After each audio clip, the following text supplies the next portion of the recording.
Good morning, everybody. I'm sorry to interrupt your great discussions at your tables. Ladies and gentlemen, please join me in welcoming our webcast viewers. My name is Andrew Graham. I'm president of the Canadian Club of Toronto, and I'm your host this morning. Viewers, thank you for joining us. Our club is proud to bring you decision makers and thought leaders to discuss the issues of the day. We work hard to attract great speakers like our speaker this morning and to attract curious audience members like we've done this morning as well. Our club embraces change too, making sure that in this digital era you can stay connected via your online devices, and so I mentioned earlier that you can charge at your table. And we're also very proud, I should say, of the organizations that take part in our event by sponsoring them. That's really important and an important way to continue to have great events like our event this morning. In that spirit, I'd like to acknowledge the Carpenters District Council of Ontario, this morning's event sponsor, represented by Mike York. Thank you for your generous support, Mike. I was talking to Mike earlier, and he mentioned how important and germane this topic is for his members, and so thank you for joining us. We also have a table of keen students here today from the Ryerson Immigration and Settlement Studies Department. Where's that table?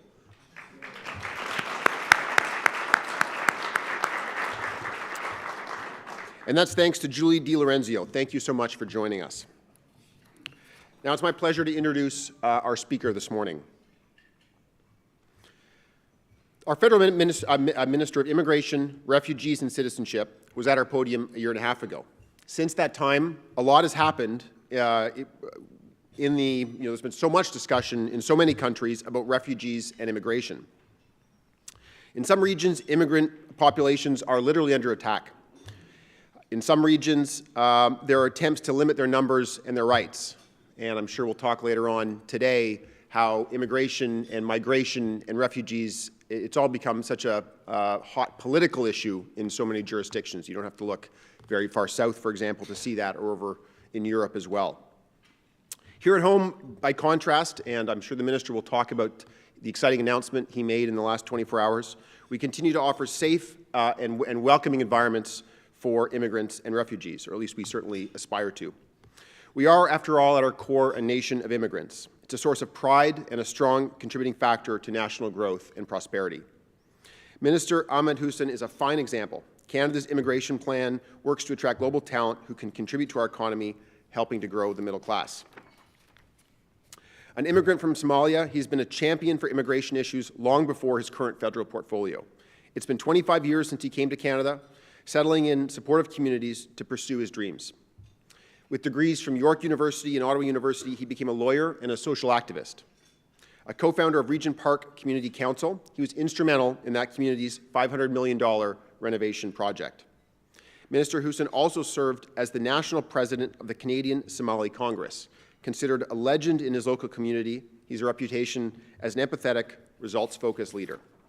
Minister, I'm pleased to pass the Canadian Club of Toronto's podium over to you.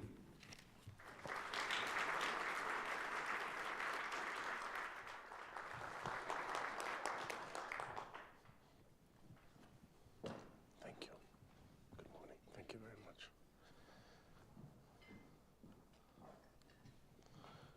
Bonjour et merci d'être ici ce matin. It's always a pleasure to address the Canadian Club, to return here, because I know many of you in this audience are engaged in immigration and more broadly on issues around Canadian public policy.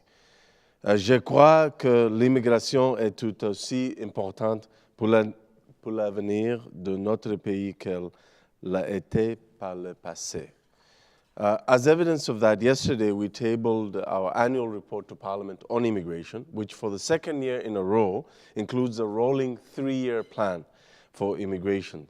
That levels plan will see immigration in this country go from 310,000 permanent residents landing in Canada this year to 350,000 in 2021.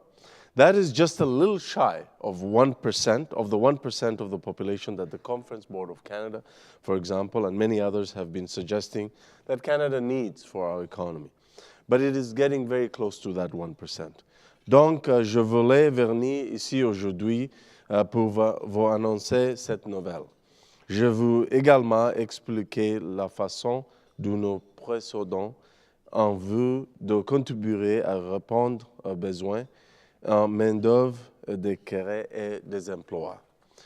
Former UK Prime Minister Tony Blair said once that a simple way to measure any country in the world is to look at how many people want to come in and how many people want to leave. If you applied that measure to Canada, you know that we're doing fairly well. But we now live in a world in which the very word immigrant prompts different reactions from different people. And we're part of a global family that is going through generational change. The world is experiencing different levels of migration that we've seldom witnessed since the Second World War, prompting debate both at home and in Europe and in the United States and everywhere else. But in Canada, we've been very fortunate, and we've, for a long time, been isolated from the pressures of global migration patterns, irregular migration patterns, that affect other countries, because we've been sheltered by 3 oceans and our border to the south.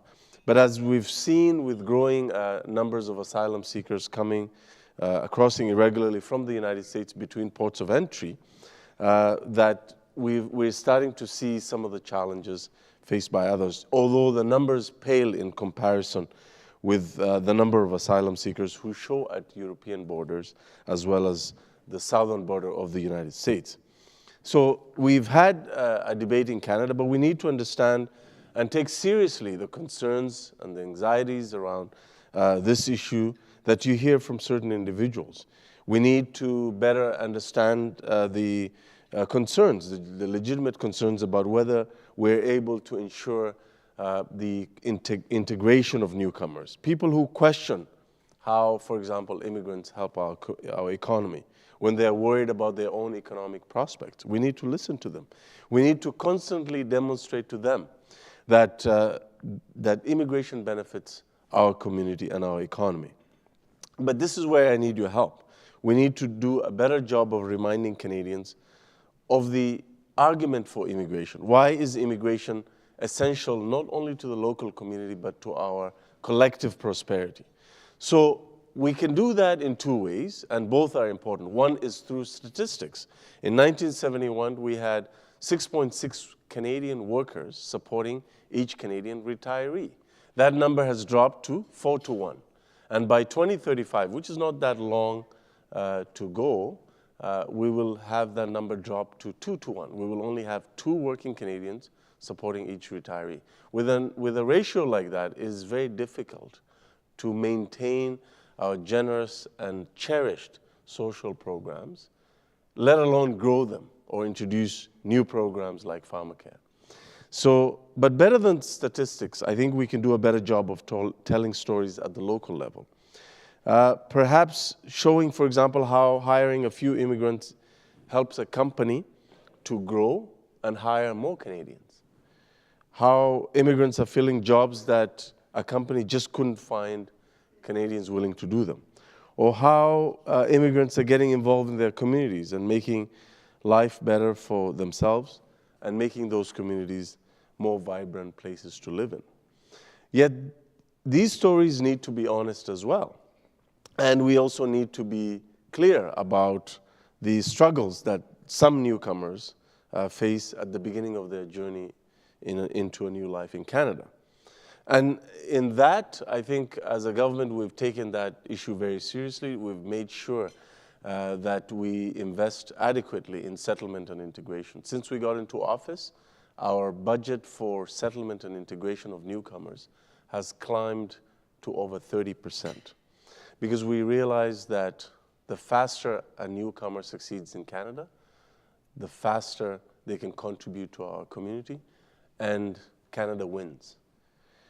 But we need stories, therefore, to show in the vast majority of cases how these newcomers succeed and their children succeed as well.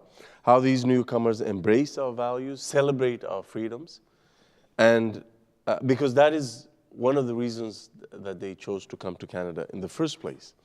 So that is why, in addition to announcing our Levels Plan, I'm launching today an initiative called Why Immigration Matters. Our Immigration Matters website will showcase people such as Ulrich Bar Gedalia, a successful entrepreneur in Nova Scotia, who's helping more women in her province get involved and be successful in the high-tech industry. You'll see stories like Rose Harris Galia, who came here 20 years ago from the Philippines, thinking that she had accepted a job in Banff, only to realize that the woman on the phone had actually said Baffin Island. She didn't know the difference. But she fell in love with the North and remains there to this day, contributing to her community, working as a nurse at the Baffin Regional Hospital. And let's not forget Gina Cody. You read, some of you may have read about her in the media recently, who came to Canada from Iran in 1979 and became Concordia's first woman to earn a PhD in building engineering. She was welcomed to Canada. She was supported by Concordia. She was supported by her local community. And just recently, she donated $15 million to Concordia's Faculty of Engineering and Computer Science. So what's incredible and amazing about these stories, ladies and gentlemen, is not that they exist, but that they're not uncommon. They're very common. If you go to any part of Canada, you'll see stories like this from so many newcomers. And that is where you come in today. I hope you'll use your networks to share the stories we're gathering all over the country and to tell your own stories by using the Immigration Matters hashtag. For me, it is particularly important that our immigration system supports the growth of our economy. I can tell you from personal experience traveling around the country, just this year, for example, meeting local businesses and communities and municipalities in which they're literally asking for more people. They're saying that without an infusion of newcomers in certain communities across the country, the local businesses will simply not be able to grow and sometimes not even survive. And in some smaller communities, you have a small municipality, a small thriving community, and one large employer. If that large employer cannot get enough workers, they fold and move somewhere else. And that is the end of that community. So you find in Canada today, proactively, many municipal leaders are taking that challenge very seriously, and they're investing in becoming a more welcoming community so that they can survive and attract workers for that one major employer that helps them to grow their community. In the Yukon, you see the need for newcomers. I was telling the head table a story of a $150 million long-term care facility, which has 150 beds, which means each bed cost $1 million, cannot open because we don't have nurses and personal support workers to work in them. I met with mayors all across Northern Ontario, in Sault Ste. Marie and Sudbury. They need people because their workers are retiring and their companies are growing. In Quebec, in Shawinigan, Trois-Rivières, Drummondville, I met businesses that are literally turning away contracts because they don't have the workers to perform them. And so the numbers in our plan are supporting the need for our government to respond to this challenge. Close to 60% of the immigrants that are going to come through our immigration levels are coming through economic categories. Une bonne partie de la croissance dans le plan actuel viendra des programmes des candidats de province, ce qui contribuera à faire en sorte que nous répondions aux besoins régionaux particuliers et que les avantages du programme d'immigration soient répartis à l'échelle du pays. Our federal immigration programs largely come through the federal express entry system. Not long ago, we used to just accept all applications and process them in order in that program, which led to long wait times and little or no flexibility to meet labor market needs. We're now trying to innovate within our immigration system. One of the ways we've innovated in the express entry system is to give more points to students, because in the past there was a disproportionate number of points given to those who had a job offer, and not taking into consideration others who had more human capital to contribute to Canada. We're giving more points to those who have family members in Canada, because we realize their integration and settlement will be easier. We are giving more points to Francophone immigrants, because we want to ensure the vitality and the growth of Francophone communities outside of Quebec. And the other programs we've introduced came directly from Canadians, from stakeholders, from business groups, who told us, for example, that temporary talent coming into Canada was taking too long. It was taking 7 months. And so they asked us to do what we can to speed up the process. So we responded by introducing the Global Skills Strategy, which has reduced the processing of highly skilled individuals coming for short periods of time to help with job creating, turnaround and leadership training for certain companies, from 7 months to 2 weeks. Now in government terms, that's revolutionary. Going from 7 months to 2 weeks, I can tell you, is not an easy thing to do.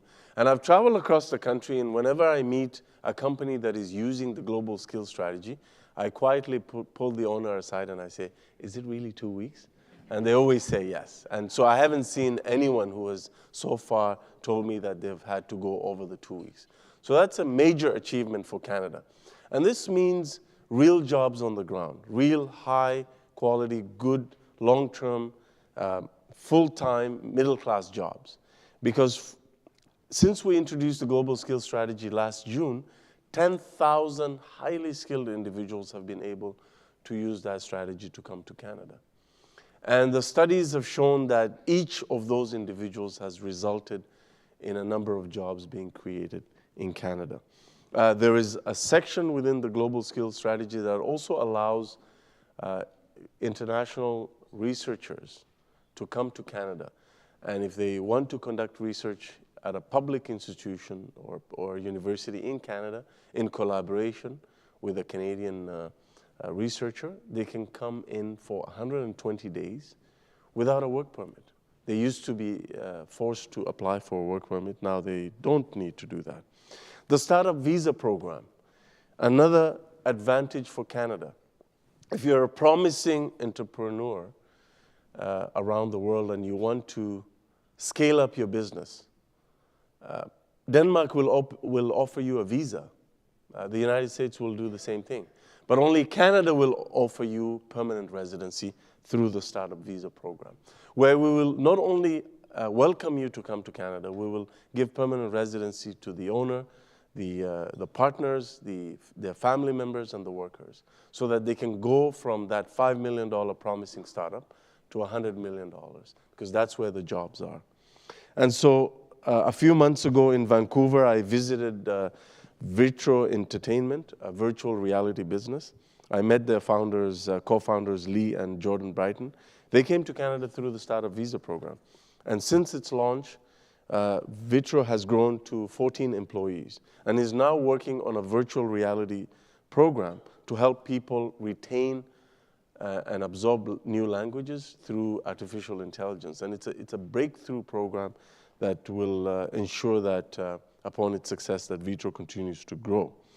I should mention too that many of the folks who come through the Global Skills Strategy, if they like Canada, can stay and apply through the express entry system and make sure again that they can get permanent residency in less than 6 months. So we continue to listen to business, we continue to listen to employers and to municipalities and to the local immigration partnerships. And it is through these kinds of initiatives and the constant challenging of the status quo, making sure that we continue to view immigration as a great tool to grow our economy, that we're also equally sending an important message to the world that Canada is open, that we're open, we're looking to attract investment and entrepreneurs, and we are a welcoming society that will enable anyone to get on a plane and come to Canada and become Canadian. Now, that is something you can't say about other countries. And before closing, let me add another important benefit to our higher immigration levels. They actually help our system with backlogs and reducing processing times. Because when you have more spaces in your immigration levels, you can eat away at the backlogs that you've inherited when immigration levels were lower. And every time that you're able to reduce or eliminate backlogs, they invariably increase the speed of processing of applications. Indeed, increased levels give us the opportunity to grow our economic programs, but also enable us to have more spaces for family reunification as well as refugee resettlement, because that's who we are as a country.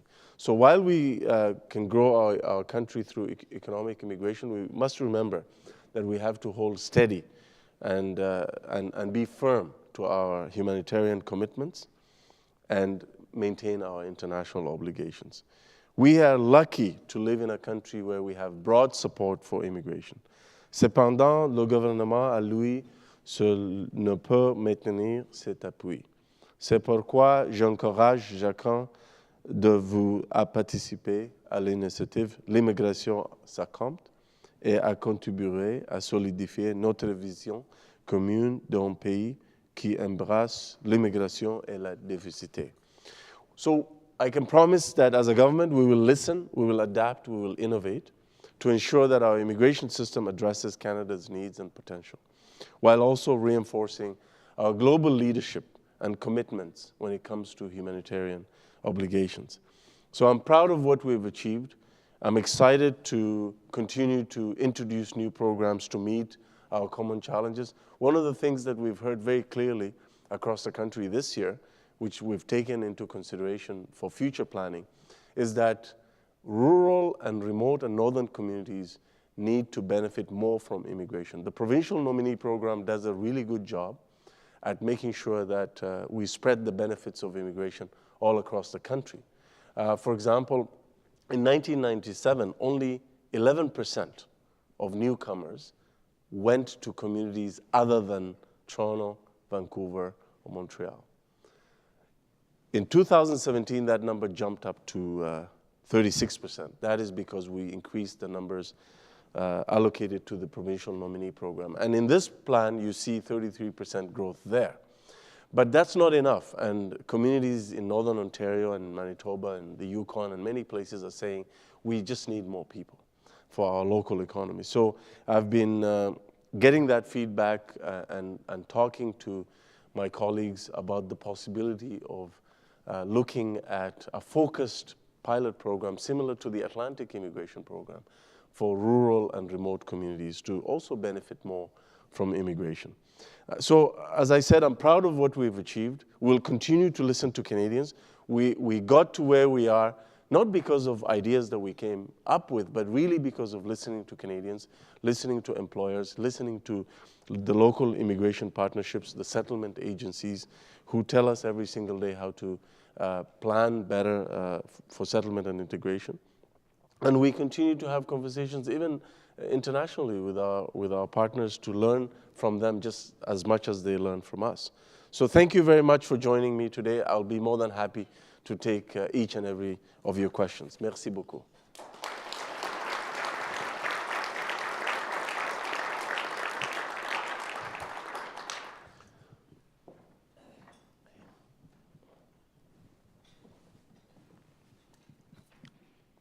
Thank you, Minister. We've had quite a few questions come in, and we'll do our best to cover all the topics, if not all the individual questions. I mean, I think the first theme that I've seen in some of these questions is really around sort of the politics of immigration. Mm-hmm. And I think, you know, today's announcement, regardless of your political views, I think is remarkable, at least in the global context, where in the U.S. you have an election where immigration's become a huge issue with a caravan 1,000 miles from the border, creating a lot of concern. In Germany, you've got a chancellor who's sort of announced a plan to step down, and some people say that's because of immigration, Brexit. I mean, we could go on. You know, is Canada different than is the political situation here different, or are we going to be seeing ourselves in the same kind of situation in a few years? I think that's a very good question. It's both. So we are different in the sense that we're lucky to have the luxury of having a very well planned and well managed immigration system. The targets that we set out, the openness, the transparency, the consultation that we engage in to reach those levels, these numbers that I announced yesterday came from, again, consultations with stakeholders and with the people on the ground who know what Canada needs, not just in the employment side of things and the economic side of things, but also humanitarian side of things and family reunification and so on. So we're lucky as a government and as a country because we have a population that generally understands the positive role that immigrants play in our economy and in our society. The planning, the management, all that is very important to distinguish us from everyone else. If you look at the Germans, for example, they had 950,000 people show up at their border in 2015. So there was a huge spike. But the last spike before that was during the Yugoslav civil war.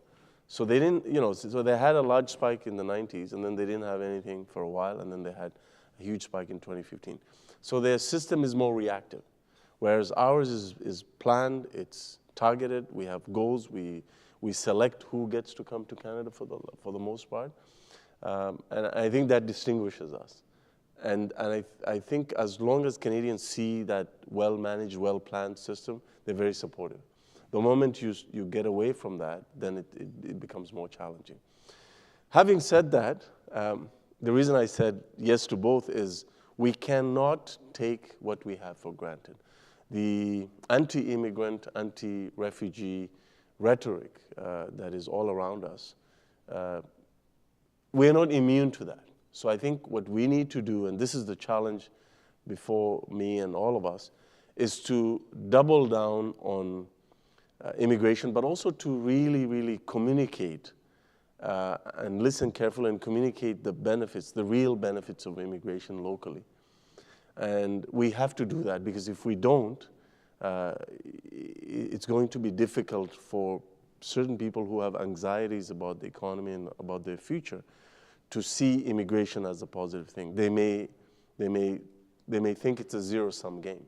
And so we have to connect their own prosperity to immigration to show them that actually some of these folks who are coming in, like the company that I used as an example, Vitro Entertainment, that used our startup visa, they created jobs for Canadians.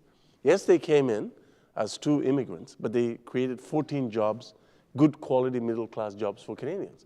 So if you look at the global skills strategy, the express entry system, these are people who are coming not only to fill our skills gaps, but to help create jobs for Canadians and grow our economy. So that argument has to be made. So that's on the high-tech, high-skill level. But even on the other parts, I mean, let me take the meat industry, for example. As a country, we have an ambition where, because of the trade agreements we've signed, we now have market access. I mean, I don't talk about Canada being a nation of 37 million people. I talk about Canada as a nation that has access to 1.5 billion people through CPTPP, USMCA, and the Canada-Europe trade agreement. Those opportunities, we wouldn't be able to grow our exports, for example, in the meat industry, when we're already facing a 12% shortage of workers in the meat industry. And they're telling us, together with the unions, that they've tapped out of the local labor supply within Canada. And so they need newcomers to come and fill those jobs. So in every sector that you look at, you see these gaps. And so it's a question of educating and constantly communicating those challenges that immigration is allowing us to meet, and then showcasing the prosperity, but also listening carefully about those anxieties and not dismissing them. Thank you. We've talked a lot about skilled and sort of high-skilled immigrants.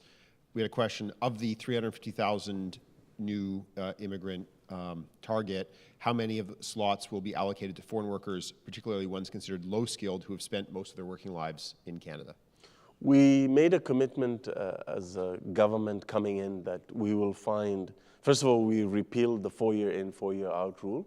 We want to move away from temporary foreign workers. We think that, I mean, in some industries, you have to use temporary foreign workers. It's just the nature of the industry. But the more you can move away from that situation, the better it is for communities. And that's why we introduced the Atlantic Immigration Program. It's not a temporary foreign worker program. Any employer participating in that program in Atlantic Canada can attract not only the skilled worker, but their family. It's about retention. It's about keeping people there, and it's about permanent residency in 6 months or less. The Prime Minister has tasked me and the Minister of Labour and Workforce Development to find more pathways for temporary foreign workers to become permanent residents. So that's second. Third is what I was talking about with respect to the provincial nominee program, which is used by provinces to meet their local labor market needs. Now, a certain province can use all their allocation that year to highly skilled workers or a mix of high skilled and intermediate skilled. I don't like to use the word low skilled because I believe even a meat cutter is highly skilled, because cutting meat and knowing how to do that takes 3 years of training. So how could that be low skill? We've got time for one last question. Okay. Certainly in Toronto, housing is a big issue. Yeah. And with continued influx of immigration in Toronto, question around housing and how we manage that, both I guess in Toronto and also nationally. First, my first response to that is to acknowledge the issue. It's there. But I also think we need to contextualize the issue. There was a day that I was speaking to an official from the city where there were 14 people who crossed our border irregularly from coast to coast. Like, I'm talking about the whole border. We only had 14 people cross. Now, assuming half of them went to Toronto, am I to believe that 7 people can overwhelm Toronto's shelter system?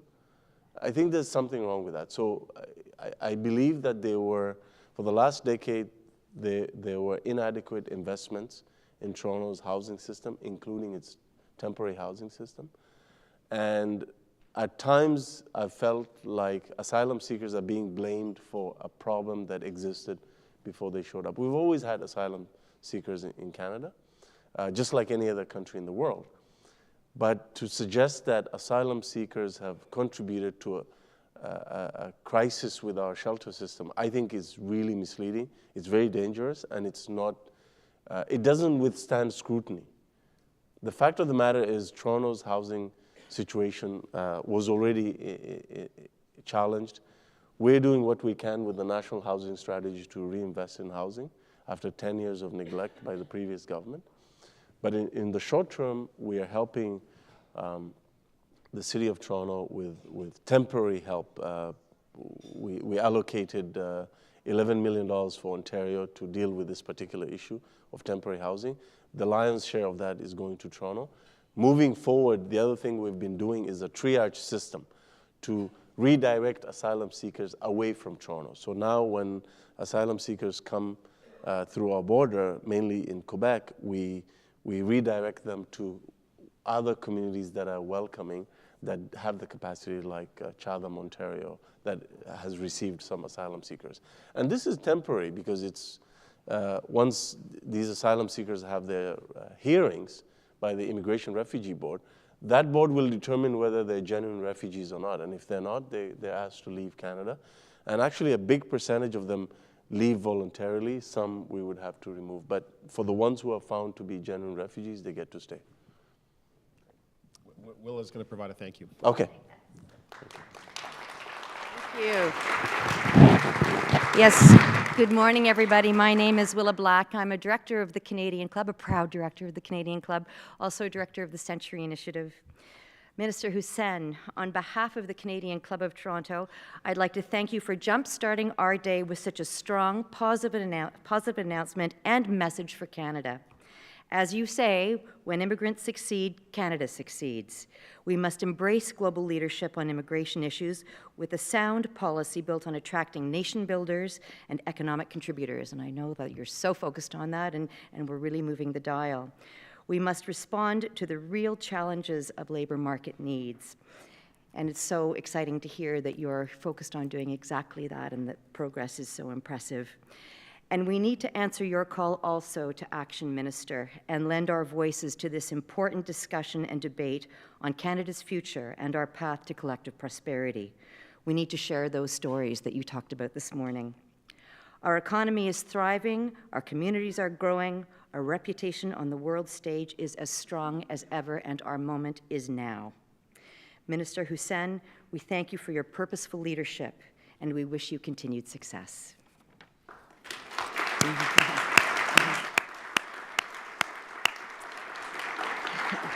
Before we conclude, here are some highlights of upcoming club events. Please plan to join us next Tuesday, November 6th, as the Country Manager for Google Canada, Sabrina Jeremiah, speaks to club members and guests. And on Wednesday, November 7th, the Federal Minister of Employment, Workforce Development and Labour, the Honourable Patty Hajdu, will discuss investing in skills and quality jobs, and we hope you can attend. Again, I want to thank the Carpenters District Council of Ontario, thank you, Mike, for supporting this morning's event. And the club is also immensely thankful to mediaevents.ca, Canada's online event space, and WC for live streaming our events. Thank you so much for being with us, everyone, and enjoy the rest of your day.